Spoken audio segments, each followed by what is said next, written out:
शिजार ताजा ताजा दादा ताजा ताजा चिकना चिकना म्हावरा माझा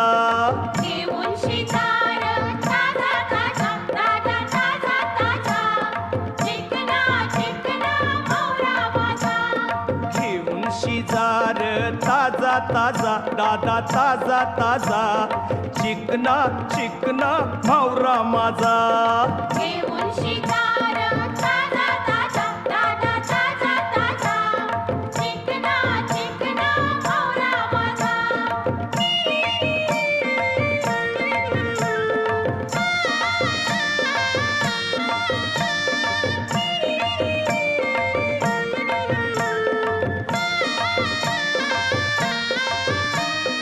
विश्वास ठेवर सांगतय नक्की याचे